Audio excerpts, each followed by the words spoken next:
EA Games teams up with Marvel to bring about the rise of the Imperfects in Marvel Nemesis, a game promised to be similar to great 3D fighting titles like the late great Power Stone for the Sega Dreamcast, but falls short in just about every way it can. You really disappoint me.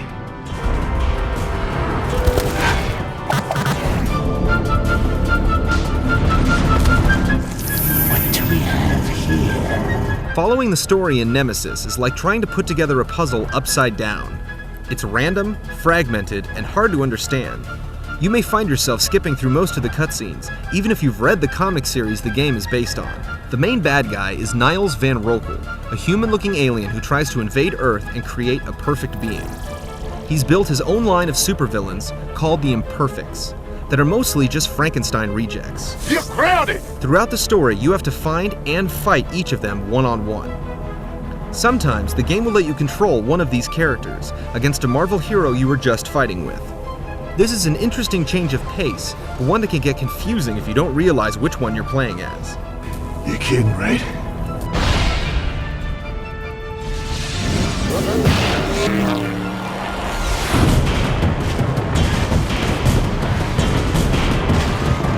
As a two-player fighting game, Nemesis does a poor job of staying fun.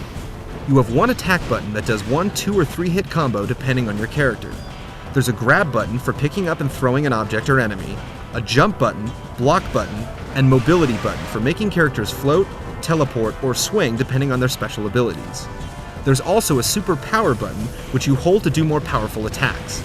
This usually adds a projectile attack, one more attack combo, and a slightly different throw, and that's it.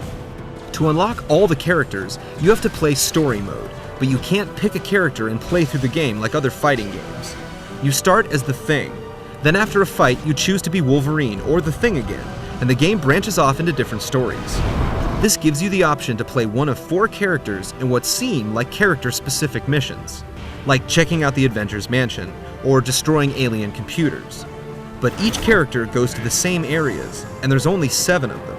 This makes the story mode repetitive and a little silly, because the heroes obviously don't make a great team if they have to go back to the same locations repeatedly by themselves. That webhead is so unreliable. The majority of the story mode is spent fighting hordes of aliens, and yet the game doesn't give you a multi-target or area attack. If you're surrounded, you have to punch your way out one cyborg at a time. There are also explosive objects randomly scattered throughout each area that send you flying through the air or against a wall if you damage them.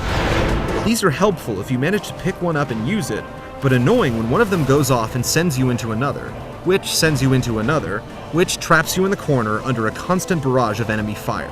Being outnumbered with such basic controls in explosive environments makes the gameplay incredibly sloppy and unbalanced.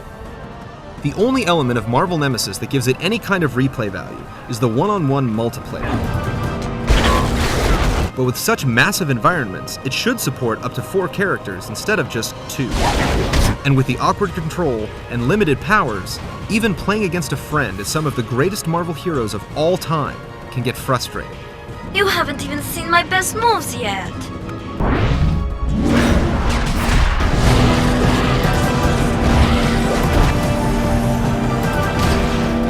Unfortunately, the game looks as bad as it plays.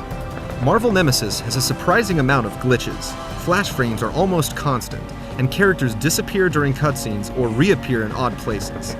Each hero only has 1 or 2 intro and outro catchphrases, which means their clever dialogue gets old really quick. You gotta be kidding! And each of them only has 1 finishing move, which means their powers get repetitive too. Every part of the story takes place at night, so all the cinemas and environments are very dark. And the Imperfect origin stories are told in live-action, color-treated cutscenes that try their best to look as good as Sin City, but leave you longing for computer animation. To give the game some credit, the animation and movements of each character are fun to watch, while they're performing their signature moves like Spider-Man shooting a web ball between his legs, or Iron Man flying around on his rocket boots, or Daredevil using his baton whip to throw enemies around.